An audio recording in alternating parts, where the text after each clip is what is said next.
Hello, poets, and welcome back for another day of writing workshop. You can check out somewhere behind me, the pigeon is hanging out with us. I try to move him every day just for fun. So today we have our teaching point here. Poetry writers add patterns to help describe and appeal to feelings. The learning target, I can add a pattern to my poem using words like house, house, house repeatedly, or other words. So patterns are nothing new to us.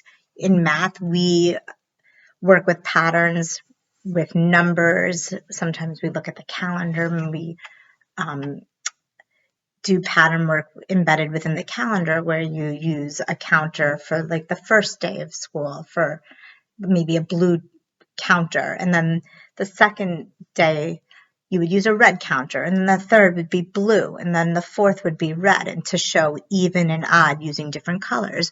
We do all sorts of patterns with Unifix cubes, changing the patterns. Bracelets, we've used beads to make bracelets with patterns. There's patterns are everywhere in life. Today we're going to use them in our writing. If you look back here, we are now going to be working with patterns. Another way of saying that is repetition. That's repeating and having patterns repeat. So I would like to show you some examples.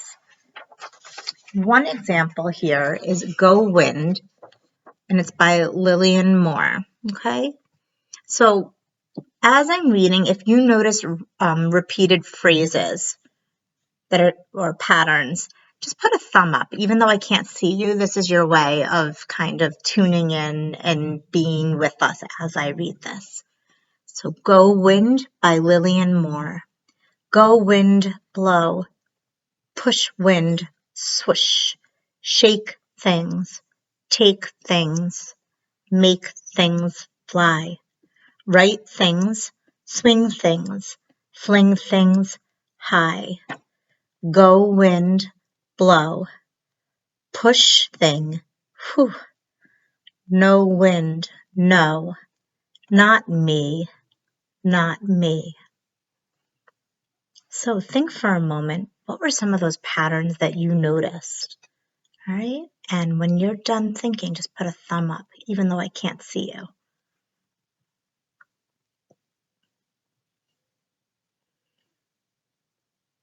So some of the patterns I noticed, we have go wind swoosh here in the top part, and we have go wind blow, and then go wind blow here, and then push wind swoosh, and then down here it's actually push thing whoo. We also have shake things, take things, make things, using the same word things over and over, and then here ring things, swing things, fling things. And then at the end, the not me repetition. So this is one way of doing it. I would like to show you another way using my poem from yesterday, The Making of a Castle. Okay?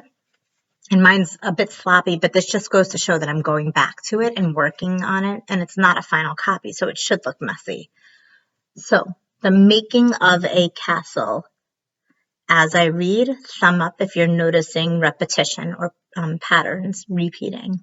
Built a castle with our wet hands, molding the sand, tower by tower, bucket after bucket, to keep the sand wet.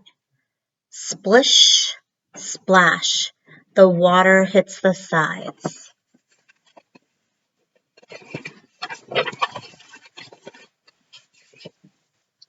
Splish, splash, splish, splash, tower by tower, down they go. Farewell, castle, farewell, castle. So, of course, we have my obvious repetition at the end, farewell, castle, farewell, castle. But if you also remember back on the other page, I had said tower by tower.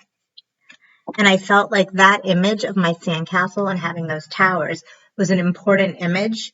And because it's important, because it's like the foundation of the actual sand castle, I felt like that was the pattern I wanted to repeat, or the phrase that I wanted to repeat at the end, because we went from making a sand castle to the destruction of the sand castle because of the water tipping out of the bucket and destroying the foundation of the castle. And so that was my purpose for repeating tower by tower. And then I even repeated the splish splash, splish splash. And originally, when I was doing this, I wasn't going to repeat it. And then I went back and added more lines in. So there's a lot that you can do with your poems. So what I would like you to try now is go back to a poem that you already have written. Try taking some phrases and repeating it, or changing it up just a little, where you repeat one word several times throughout it. Kind of like what Lillian Moore here did with Go Wind, and she used the word things, but she would say shake things, take things, make things, and then ring things, swing things, fling things. So try that out. You'll even notice she also has some rhyming going on in there, so she's using more than one craft. Give it a try. If you don't feel like you can do it with one of the poems you've already written, try a new poem. Even if you don't try this today, just collecting poems, writing them about anything. It can be about, maybe you went outside for a walk, social distancing walking, of course, or maybe you have a toy that you love that you can write about, or there's a person in your life that you can write about. It doesn't have to be anything huge. It could be something very simple. It could even be about like remote learning and what it's like to be a part of this kind of learning. You can write a poem about it. I'd be curious to see what you guys come up with. Anyway, start writing. Try and do 15 minutes if you can. If it's too much, do 10. The idea is that we're just keeping with the habit of writing and using what we learn about craft to become better writers. So with that, I would like to give everyone a virtual sticker. I'm using the owl because PS100's mascot's the owl. So virtual stickers to all of you for awesome work. And like I say, today and every day, have an awesome day. See you tomorrow.